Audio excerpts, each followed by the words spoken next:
Conservation District.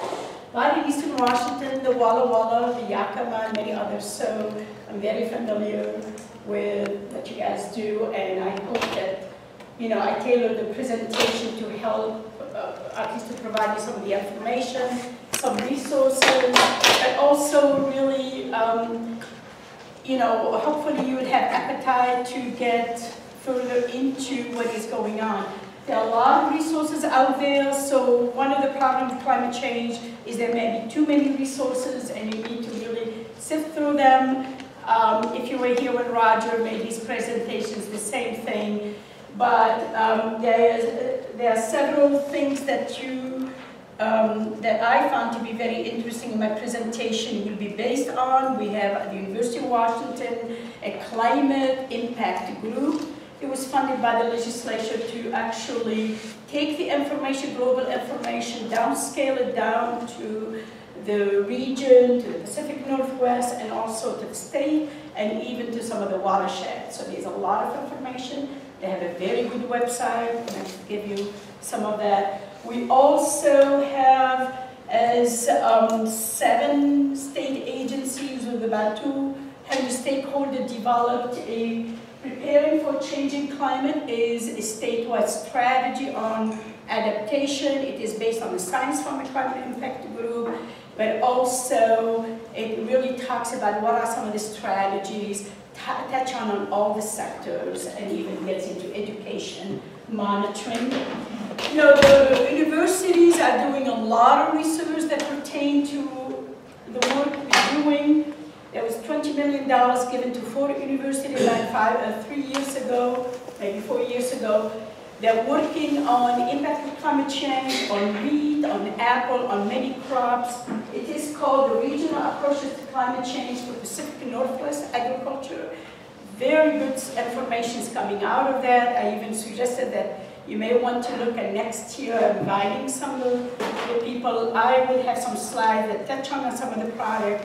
But if you're really looking at the people that are working with the farmers and trying to really look at what are the real impact on cereals, what are the pests, some of the weeds, some of the diseases that we anticipate, what can be done about them, and so on, research is being done, and I think it's really important. The U.S. Department of Agriculture established regional hubs, and unfortunately the one for Washington is located in Corvallis for this region, and there really is to deliver a science-based knowledge and practical information. Farmers, ranchers, forest landowners, they focus on education outreach, they're going to focus on vulnerability, and they have some good web support, and they may even have some good resources. So what I wanted to give you that sense before I get into the presentation, some of the information I'm presenting comes from there and from many other things. The other thing that you need to know is the president had an executive order by, I think it's maybe a year or 2 years ago. He established a task force made out of state, local government, and also tribes. It's called the White House Task Force on Climate Preparedness and Resilience. That task force is going to be coming out with its recommendation to the president in November. It's more likely going to affect a lot of the federal programs that you guys are aware of it. There will be a lot of changes on how these programs are going to be delivered to make sure that they're addressing. There's a lot of focus on incorporating, including the climate change science and climate change adaptation into some of this program, making sure that we recognize vulnerability, we do assessment. So you're going to see some changes coming from those programs through the next. So you may want to stay, informed on some of those things, because I know funding comes from some of the sources, and I honestly tell you, there's more and more people linking them funds to whether you are addressing some of these. So whether people really believe in climate change or not, some of the money may flow only to where there is that connection. So, and I'll try to do some of that. And, I want to keep it very informal, please. If you think I'm either going too slow, too fast, or you have a question, stop me. So I don't want to make this a lecture. So, okay.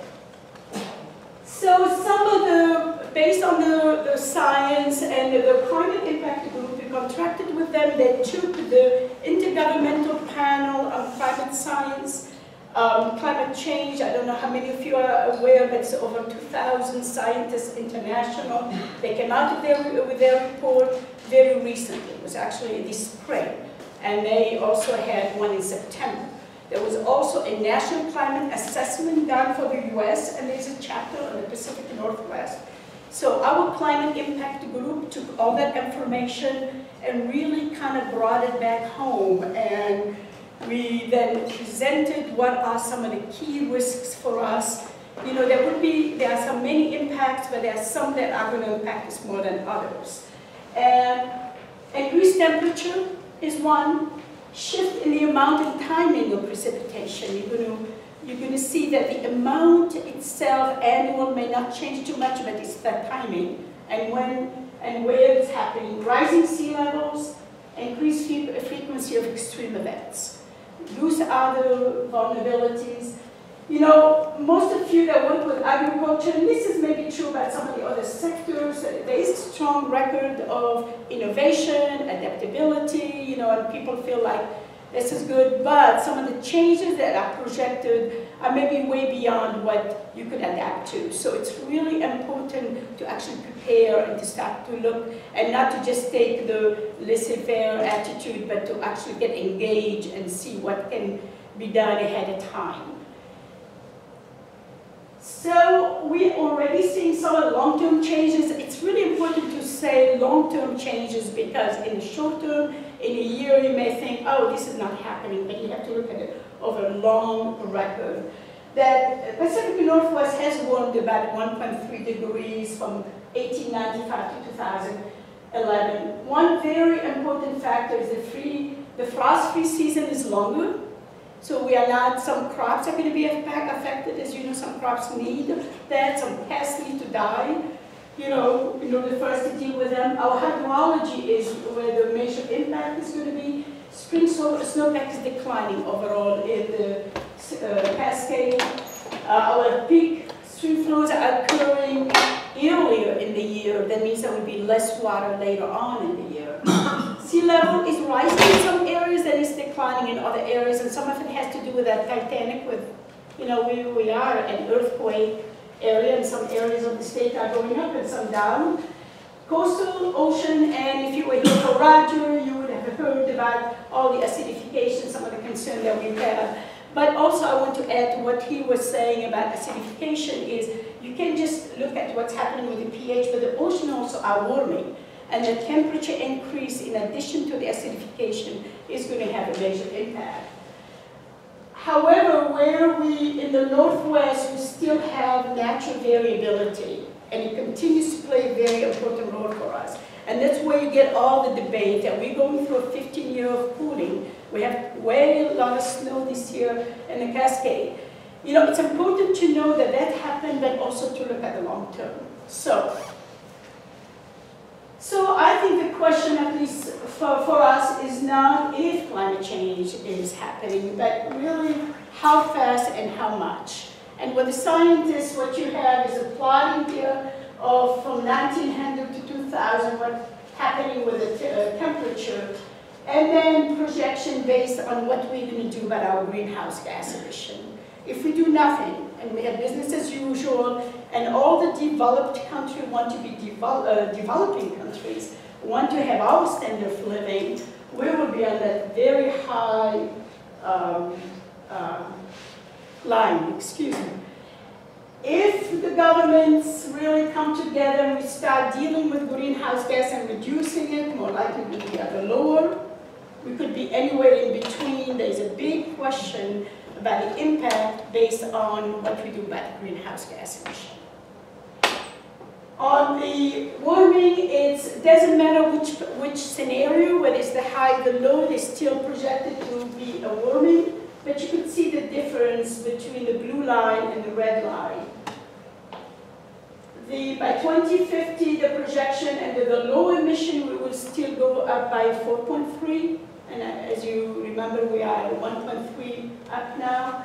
And then under the high, it will be even more than that. On the precipitation story is a little different. There's a modest increase in annual precipitation that's projected for Pacific Northwest. But again, it's when it's happening that is going to be changing.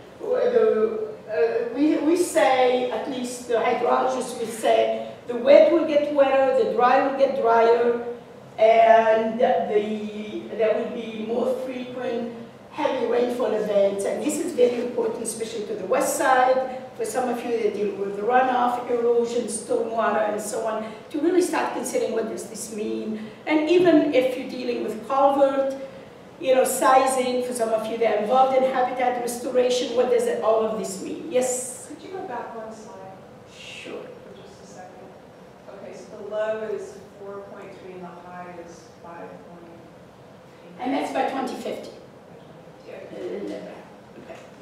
And this PowerPoint presentation, Carol will make it available to you. Some of it, I want to make sure that some of the information came from the climate impact group. That's why you see their little, logo. I'm sorry. And so sea level rise is really important because we do have a lot of agriculture on the west side. It's behind levees and dikes. And what happened with sea level is going to affect some of those. And it's interesting because some of the people are saying, as the sea rises, and you have to take sea level rise not in isolation. You have to take the high tides. Add on the top of that storm surges and possibly flooding. And that's where you get, what was the storm in the east? Sand. Well, but what we say is, even though this looks like small numbers, the problem with this was done by the National Academy of Science for California, Washington, and Oregon. The ranges are quite wide, which makes it really difficult to plan. So the scientists will tell you, depending on if you're building something that's going to be there for 50 years, plan for the worst. If you're doing something that's 2 to 3 years, so it's really a decision-making, but nonetheless, it is happening. So let's bring it back home. All of these changes, what do they mean to us? This is a picture not far away from here, actually. It was taken in 2012. So let's start with the snow and the water supply, which is maybe one of our most critical resources to deal with, both for human, our natural system, and agriculture, and so on. The primary mechanism for us for storing water is really the snow. And the snow is very sensitive to the warming. And the Cascade and the Olympics have the highest, what we call warm snow in the continent. It's snow that really falls between 27 and 32 degrees. If you're a skier, you will know that because it's like, wow, it's too warm. So that means that that's why we're seeing a lot of impact on that. All the scenarios that I went through before, they all they indicate less snow. This is what our historical is, the purple colors, but then the changes. By 2020, which is not, it's around the corner, my gosh, it's not even that far. We are looking at about 29% reduction in our snow, and it goes to 44, and you can see. The little note says why. The spring snowpack is projected decline as winter precipitation comes as rain instead of snow. So it comes and gets out, and it's not really staying in snow where it's recharging our rivers, slowly recharging our groundwater. So it's really, we are losing. Snow is the most critical thing that we have, especially for Eastern Washington, for like basin like Yakima and others.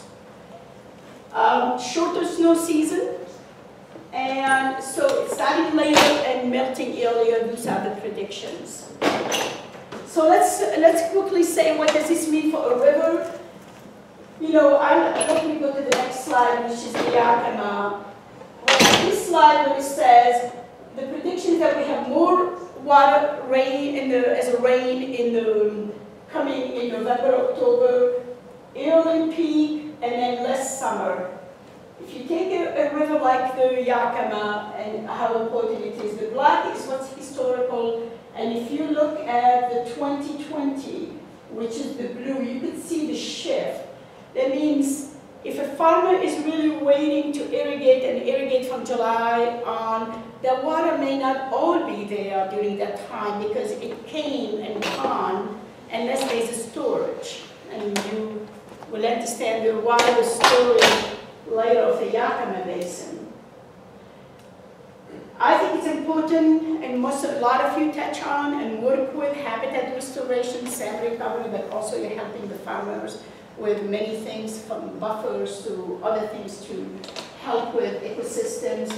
The temperature and the low flows are going to be a major impact on our salmon. As you know, salmon is already listed in many cases, and climate change is now going to be very it's not going to be forgiving for a lot of the species. On the west side, flooding, and in the Skagit, there is a lot of work being done in the Skagit, so if you are from the Skagit or close enough, you know, there is some resources, a lot of resources. The actual prediction that the 100-year event, which is what people plan for, if you remember, is now predicted to be occurring every 22 years, and the 30-year event is every 7 years. So some of the planning that were done on 100 years may have to be changed to look at the higher hydrology. And of course, in the coast is compounded by sea level. So the challenge for us in the state is all regional sector of the state economy will be affected to different degrees. So it's not some sectors in the short term may do actually better, and some sectors will not do very well. Excuse me. Yes. The previous slide, the 100-year flood event, is that over a range of time? Is that 2050 also? What's that projection for? Yes. Yes, it's by 2050. Yeah. So again, our communities infrastructure building could face increased damage, disruption, our water supply, and you know, one of the things that is, and you know about this a lot, is the incredible benefit and services that's provided by our ecosystem. And as the ecosystem is changing, all the water that the ecosystem, like a wetland, holds, and if that is affected, and say a wetland, coastal wetland is flooded from sea level rise, you lose some of the benefit that are provided for protection to, say, some of the coast. I'm focusing, you know, this is in Eastern Washington, and I know there's a lot of you working in urban areas, so I'll try to, but I focus really on the ag and rangeland just because I wanted to get into a little bit more specific, but you know, we have impacts on many of the sectors. You know, in agriculture, and this is where this regional, this research being done is very, very useful because it will tell you that, and there's a lot being done on the cereal. So if you're in the dry land, in the Pullman areas, and you know, the Walla Walla areas and so on, you may find a lot of that research very important. It's a mix, because as you know, CO2 is a wonderful fertilizer. I mean, plants love CO2, they'll grow, and some of them are going to really grow. So, and some of the heat is going to be good for some of the crops. And I think the prediction is that the wine, as you move into north, it's going to be better and better for the wine. So I think wine is going to do really well. Maybe not in California, but in Washington, because it loves the heat. There is a longer growing season, so some plants may do very well. But some plants need that frost, so they may not do it very well either. And, you know, the important part, even if plants do very well, and this is where the research is showing the pests, the diseases, the weeds are going to be a big problem and needs to be dealt with. So for agriculture that's irrigated, I think that's where there is more impact than even dry land agriculture. And I took the Yakima because it is always a good example because it relies a lot on the snow. It's you know, that's where a lot of supply comes from. And in the case of the Yakima right now, if you are familiar with it, 40% of the years there is not enough water to go for, to all the users. It's predicted that that will go to 43 and even to 68 in scenarios. That means every other year there will be major water shortages in the Yakima. And it is a basin, and then predicting there will be 20 significant droughts. It's a basin that provides about $1.8 billion to the state economy, so it's a very big thing. On the specific crops, and I don't want to spend a lot of time on this. First of all, I'm not as familiar with this as you are or others, but it's dryland. This is, again, came from this research. You could see that in dryland, they're actually talking about increasing, and a lot of it's because precipitation. There will be more precipitation, and again, the growing season and the CO. But the conditions are also very favorable to some of the pests, as you get, you have this dilemma. Potatoes, it shows that, there will be, the season will be shortened, that will affect the plant maturity, may affect the size, so, if you are in a region that has potato, it would be good to know what is expected. Tree fruit is, a lot of those need chilling, and there's less, frost time. Also, a lot of them are irrigated, so water supply becomes a big issue. Wine grape, like I said, we all may run out of water, but we will have wine to drink, so. Okay, rangeland, it really is, temperature may be beneficial for some, and this could be the same here in Eastern Washington, some Western Washington areas. I think what people are saying is going to change a lot is the nutrition value and also the quality and invasive species. And invasive species are already a big problem right now, and the predictions are going to be more. I think when we talk about agriculture, it's very important to think about the other sectors that are related to agriculture, for example, but livestock is of course agriculture, but hydro. The prediction is that hydro production will go down, which means our energy will go up, cost. Because our energy is really cheap because of our hydro. And if our hydro is not there, then we'll be importing more or using other sources. I already talked about the impact on species ecosystem, endangered species. If you think now, there's a problem between how to recover the salmon and farm, fish and farm, and people. I think that will continue and may even be even more expanded in some areas. And infrastructure, of course, agriculture and urban area depend on roads, they depend on trains. You hear how many times the trains have to be shut because of landslides, and so all of that disruption really does have an impact on. Okay, so what are we doing? One of the things about agriculture which is interesting, maybe not the same as other sector, is the majority of the farmers, and this came again, there was some surveys done by the group and this program, and majority of the farmers and producers believe that the climate is changing, and there are some changes.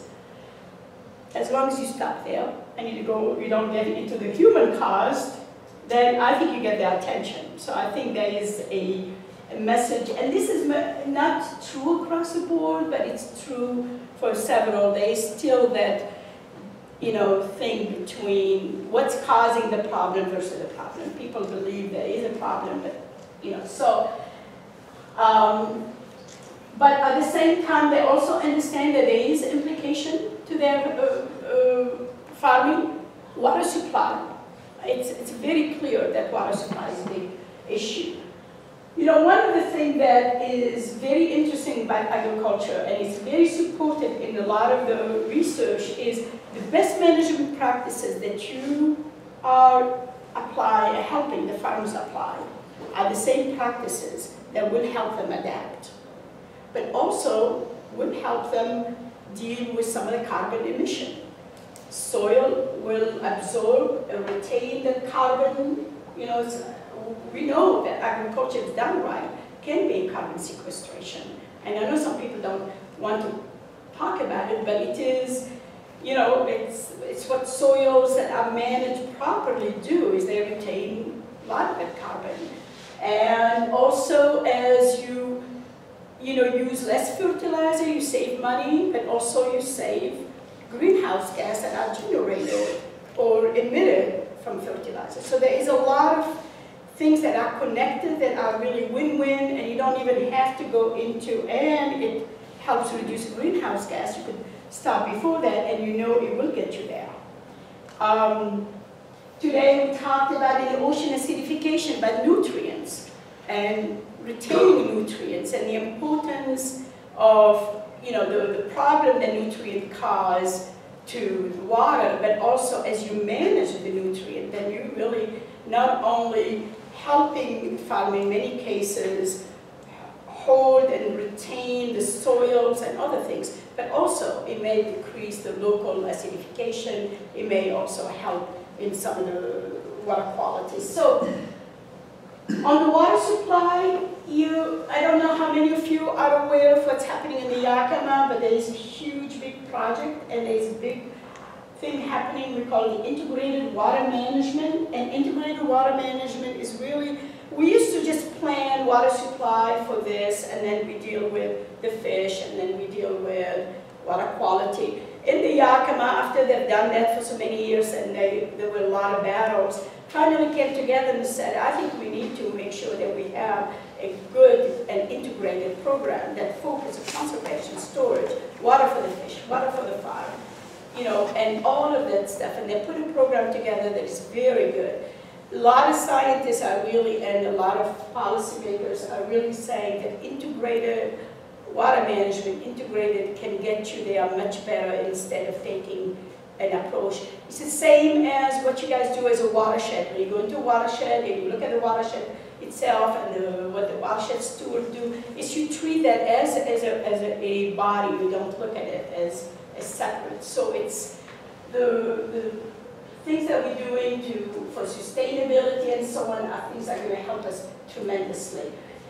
More and more conservation and efficiency. I know a lot of you involved in conservation. There's a conveyance, there's the both on-farm and conveyance irrigation programs to help, you know, reduce water, but also now even in non-agriculture, even water conservation efficiency from many, many other places are going to help a lot. It's less energy.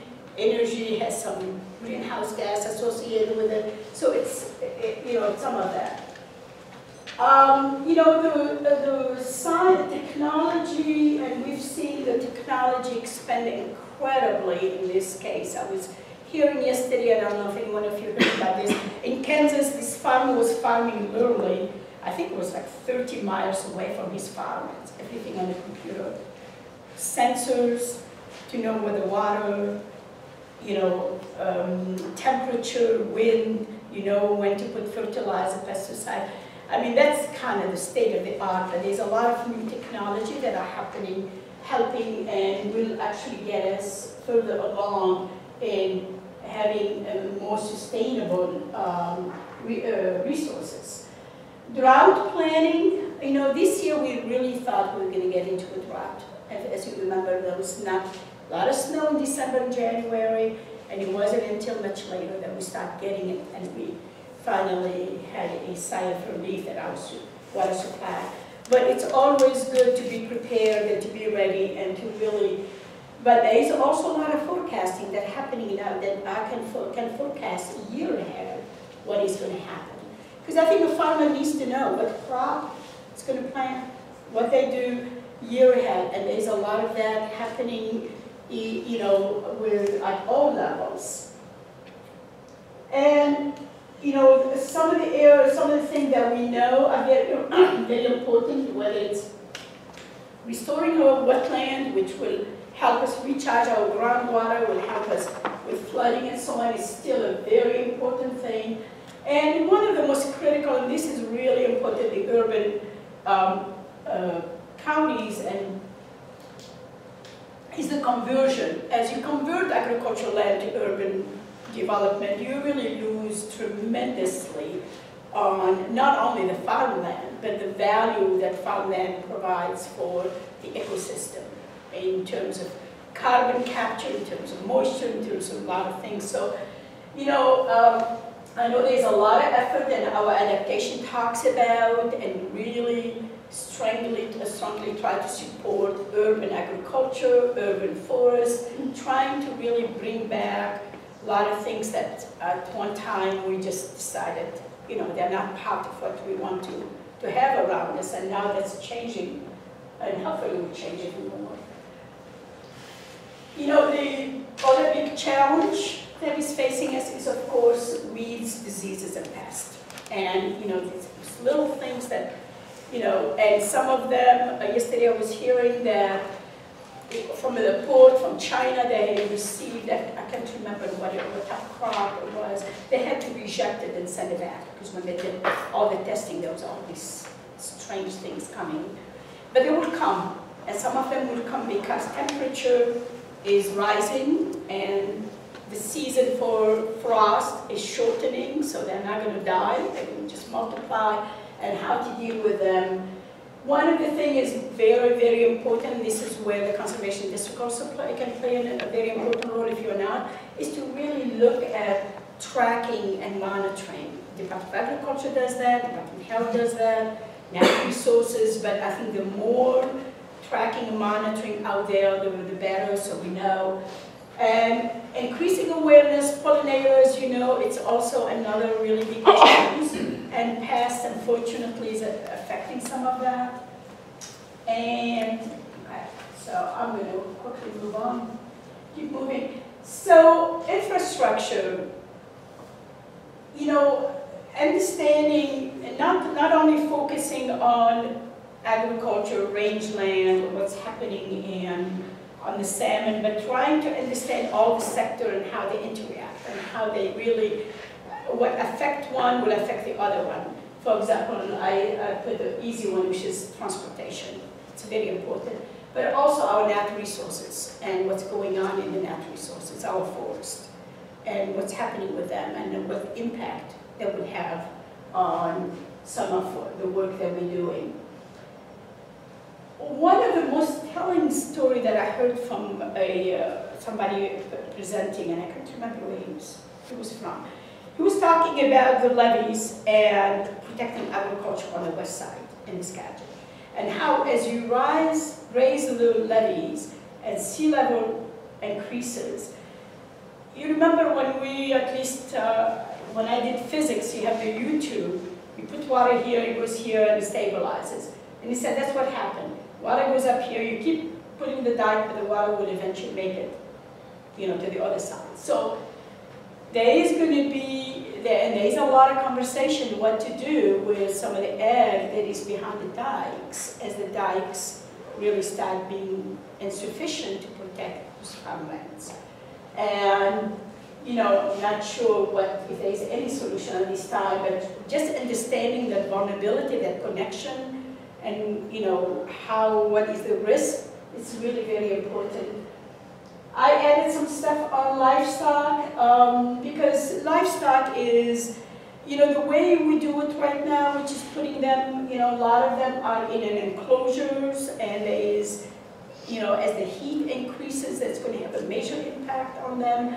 There is some piloting happening on energy efficiency with the dairies, and how to improve the energy efficiency of some of the enclosure area, and to make sure that at least, especially for the milking cows and so on. So there is some research being done on and how to really also improve the herd performance. These are just final words. One of the things that's really important is,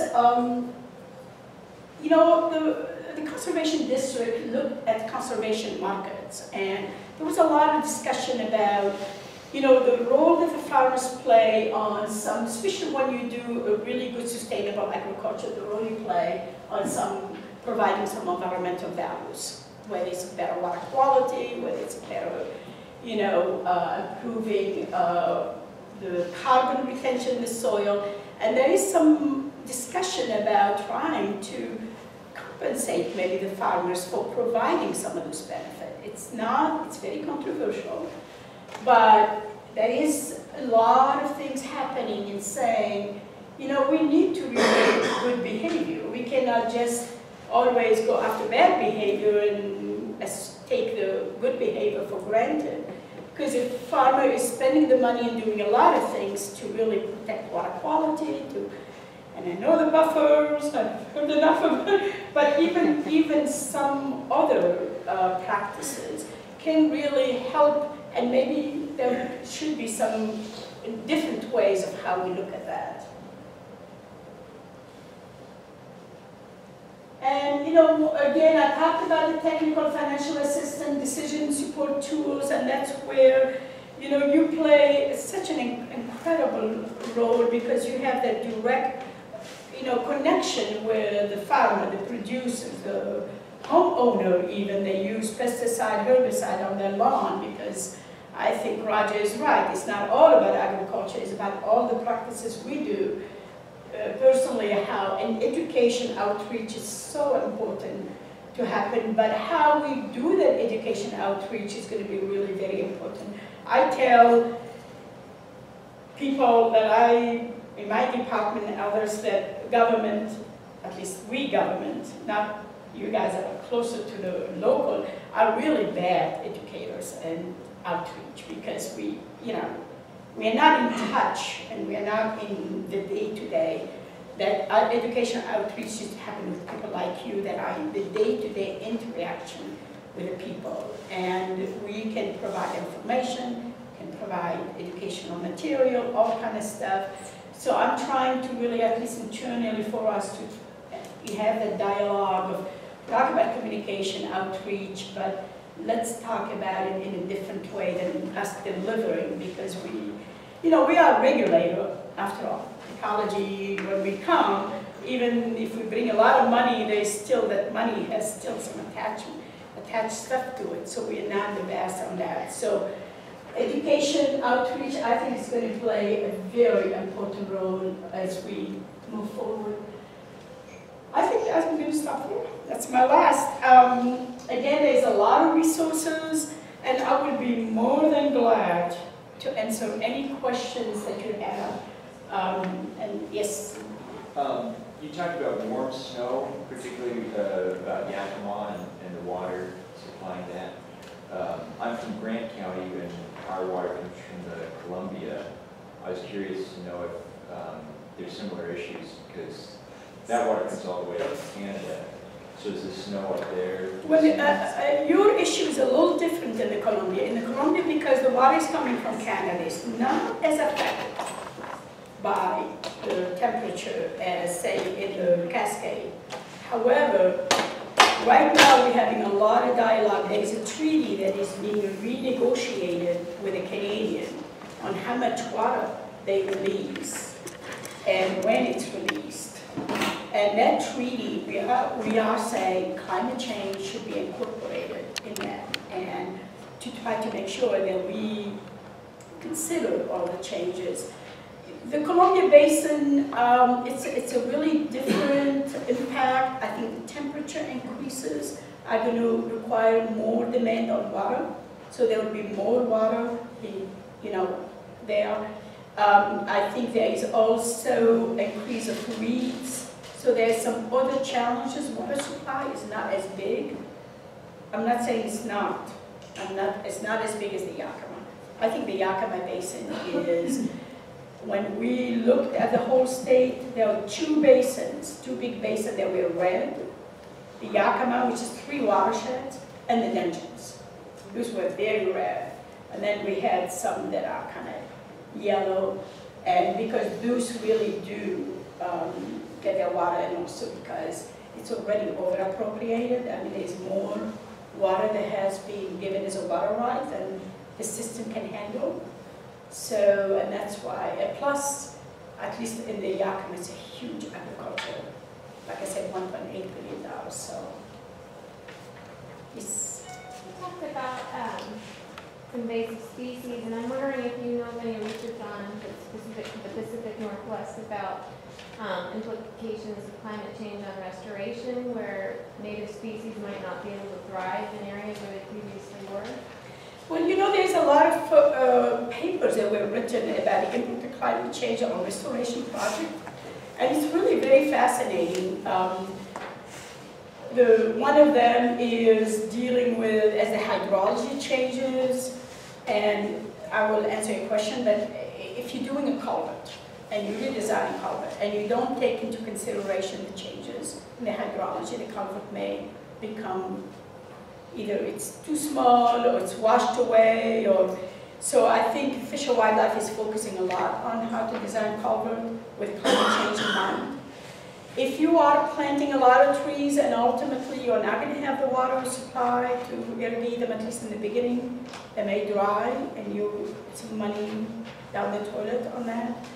I think also people are saying the impact, depending on where you are, if you're in the lower areas and there's a lot of flooding, some that may affect and you may end up losing some, you know, depending on what you're planting. So I think there is a lot of research happening relating to that. Some of it is more defined than others. Like culvert, it's really easy. You could measure and you could model and you could do all of that. Some of it not as much. So yeah. And I work with the Recreation Conservation Office, who has the salmon recovery money and all of that stuff. And you know, we all are supposed to integrate climate science and climate adaptation into our programs.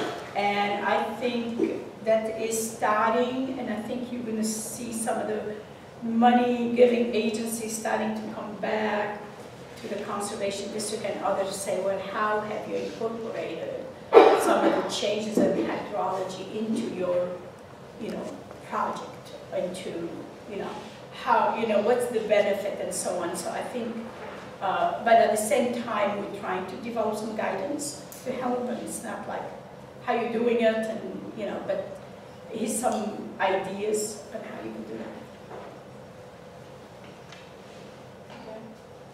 Can you talk Yes. a little bit more about the conservation market potential? Yeah, and, you know, is there anybody from the Conservation Commission? Do you remember, maybe this was 2-3 years ago, there was some, the Conservation District, Conservation Commission tried to do some project on conservation markets. Carla was there then, I wasn't there. Yeah, and you know, What the conservation market is, there is a way to estimate the economic, the benefit that best management practices can provide in terms of economics. By doing some ecosystem valuation, looking at what water quality, a good water quality, what is the value of water quality if it's, you know, a clean water. And you do that by, you know, there's economists that do it with different methods, including simple method, and this is what it will cost us to deal with pollution.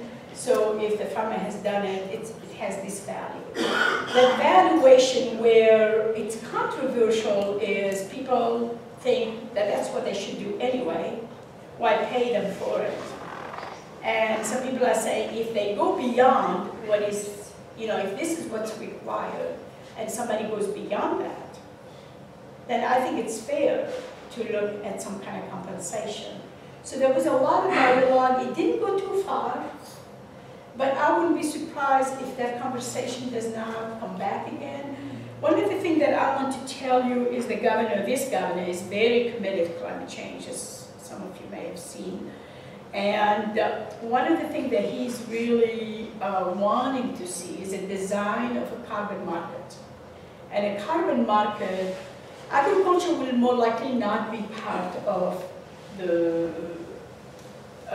so the carbon market is you put a cap on how much carbon the state is going to have by 2020, 2035, 2050. So you put a cap, and then you let the market, so you give permit to the polluters, and the polluters themselves will go ahead and make some changes to reduce their greenhouse gas, or they could buy from somebody else. We call it the offset. And we looked a few years ago, 2009, when we looked at this, agriculture and forestry were the two that we did offset project. We looked at the offset and how you could use some of the benefit from the farmers as offset. An easy offset for you guys, for example, is the manure digesters being used for energy, generally. That's an easy one, and that's already happening. There's a lot of, like Pacific Core went and bought, offsets from a digester that is generating energy. Because what you do is the methane normally is emitted, even if it's flared, you're capturing the methane, turning it into energy, therefore you're reducing it. So they pay for, and they buy the credit. So I think that some of those conversations are going to start happening again, and there's a lot of it happening globally. So I would say, stay tuned. There isn't anything now occurring, but California is talking about it, others talking about it. And honestly, because a lot of people are starting to realize the regulation can get you up to a certain level, and then after that, how do you motivate? And I hate to say, but money sometimes is a good motivator, especially if you have, somebody who is trying to meet their needs, so. Yes? I just thought I would share as a supplemental response to the question about restoration, the Western Conservation and Forestry and Conservation Association puts on every 2 years a conference called the Native Plant Conference. They just had their most recent conference this past December. And if you get the proceedings from that conference, there's a couple of presentations in that conference that dealt specifically with climate change and plant adaptation to climate change and assisted migration of species in response to climate change. So just if your question about restoration had to do with plant communities as well, that would be a good place to go for some information on that. So, Cara, if you don't mind, can I ask a question of the group? Absolutely. I really wanted to know, are you incorporating climate change into some of your, whatever service you're providing? And how are you doing it? And if you're not, have you thought about it and you kind of feeling like, where do I get resources? Because I'm interested in the feedback and I'm interested in taking some of the information back, and really, we have a group of agencies and we talk about, adaptation, and we talk about, what do we provide, but at the same time, I think any feedback you can give, yes? We're down at Pacific and Grace Harbor on the coast. Sure. We're updating, both counties are updating their shoreline master plan, and we're heavily looking into the climate change and sea level rise and all that stuff. And I think with all our projects down there, exactly what you're talking about, more moisture or precipitation on the coastline, most of our communities are right there in the estuaries, so we're really serious about this. That's great. That's great. Anybody else? I work here in Chelan County Cascadia Conservation District, and I know as part of our salmon habitat restoration projects, when they're reviewed by our technical team, they have recently added in climate change as one of the criteria. I don't think whether or not it'll tank the project if it doesn't have a great benefit, but it's in consideration as part of their review if they're looking into these, whether or not there's an impact on climate. Are they giving you more than just the word climate change? Are they saying, you'll have the hydrology changes, or? I think it's a blanket term, because they review more than, I think, just the in-stream habitat. But it's just sort of, are the projects mitigating it in some way? At least we're thinking about it, it's on the table. Okay, that's good. Anybody else? Yes? I was just going to add one more thing, that Another thing that I think that everybody statewide needs to look at is salmon runs and salmon stocks and how those are going to change on the runs according to water temperatures, whether the east side where the water is going to be as high or running as well, or on the west side where we're getting a lot more runoff. It's going to change. It is. And I think that's going to be a big challenge because, on the west side, a lot of the flooding is a major problem. The east side is less water, and in some cases, lethal temperatures is the problem. So you had somebody else. Yeah, we're in Snohomish County, and so we're going to be dealing with a lot of the recovery efforts from the Oldsmith slide, the impacts to transportation and tourism and agriculture and forestry practices is going to be huge, I think. And we've also seen an increase in the amount of slides that affect the railroad tracks along Edmonds and Montecito. So I think that, and I don't know how, I know that Director Bellman was involved early on in recovery talks and stuff, and so I don't think we're going to be able to ignore it anymore. I mean, the impacts and the costs, the financial costs, to the community and to the emergency services has been huge. So I'm wondering if you're seeing any funding coming down. I know that we'll get some federal funding because we still got Agri and then there's even $40 it has to be. I personally think there will be more funding than what exists right now to do vulnerability assessment, to at least help people really evaluate risk areas, how vulnerable are some of the areas. That's the first step, is to, one of the problems about the landslide and what we don't know a lot is groundwater. We know that groundwater is recharged from surface water. We know that surface water is going to be a lot of water running, fast to the ocean, not enough time to percolate. We get a lot of our groundwater in the summer from the rivers. The water goes down. And then, but some of the groundwater is recharged over many, many years. What is that role of groundwater, especially in the west side, with the precipitation? Is that groundwater table is going to go up, and it's going to have major impact. There is a lot of still research. But I think there is definitely this. I'm very curious to see what's going to come out of this White House task force, because one of the messages that came over and over and over, and has mayors and has some Republican, Democrat, and so on, is that we should stop building in vulnerable areas. And I know that's much easier to say than when you have a developer standing in front of you and saying, I want to put my home in there. But I tell you, one thing that is going on, and if you're reading the paper, it's really exciting. It's the insurance industries are getting very smart. Now, the insurance industry, many, many years ago, got out of the flooding business. They said, we can afford it, so the federal government took it over. But now they're starting to look at, and there was a lawsuit by State Farm, I believe, against a county for allowing some development to happen, and eventually there was some damage. So the insurance company are starting to get very smart, and they really are starting to go after local government, and they're starting to go after the practices and saying, your practice is caused this damage, and then all these people are coming now to want to claim. So we finally having investors, insurance industry starting to kind of wake up and to the climate, to the impact of climate change, and of course, as an industry, they're protecting the bottom line.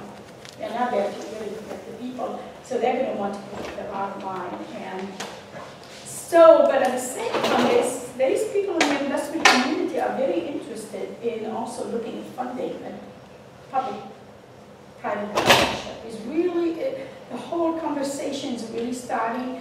What is exciting for me, I've been working on this for like 8 to 9 years. And it started really rudimentary, and it's like, putting out the myth and how to deniers and all. I think we moved, to be honest with you, beyond that. It doesn't mean that they're not still deniers. I think we're moving to more how we really start dealing with this problem. And it's waking up in many, many levels. It's not, it's, everybody's realizing we have a problem. Doesn't matter what's causing it, let's just deal with that problem. So I think there will be more resources. I will keep eyes open. Let's, I'll be more than glad to share what the task force is going to come up with. Because it may change. We get a huge amount of money from the feds. And if that money is going to come with a lot of strings, or it's going to, we need to know that. So, yes. Are there any plans from DOE to develop a set of standardized BMPs for carbon sequestration specifically? Because a lot of the BMPs we do, I mean, that's a tertiary or secondary benefit. But it'd be really nice to have a manual that I could have that actually had carbon sequestration. Well, the manual that we have, I don't think we developed it. I think it was with NRCS, with Modified, and I think ecology is, and I need to really check, when I was involved in the ocean acidification, one of the chapters that I focus a lot on is the local contribution, and one of them had to deal with the BMPs, and whether the existing BMPs were protective enough or need to be changed. I need to check on that and see what is coming. I mean, it's ecology that really is developed, and it's based a lot on what the NRCS and many others are doing. I will check on that. Yeah.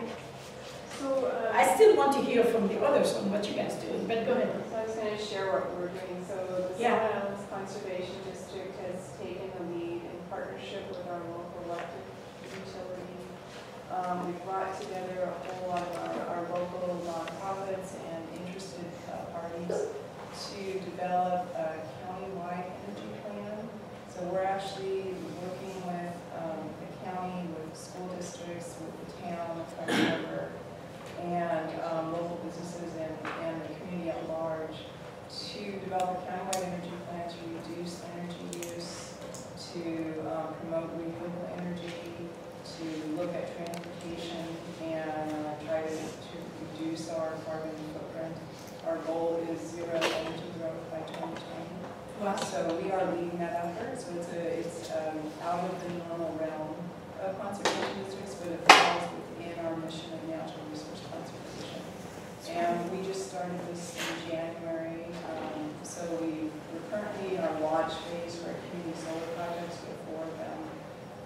And energy planning is kicking off next month. So we're just getting started this effort. We're also doing education outreach series this summer, climate speaker series in partnership with national parks and a few other local groups. So we've got a pretty robust program that's started and will continue to grow. Our local utilities, our local cooperatives, and very interested in working with us and have already promised us funding for next year and continue the work that we're doing. So we're really hoping to have more impact in Salmon County. One of the beauties of our county is we have only 2 jurisdictions. We have Salmon County and the town of Grand Harbor, and everything else falls within those jurisdictions. So it's easier. We don't have as many municipalities to work with, and our conservation district covers the same boundaries as the county, so it works really well. Trying to fill a niche that hasn't been filled. Really good.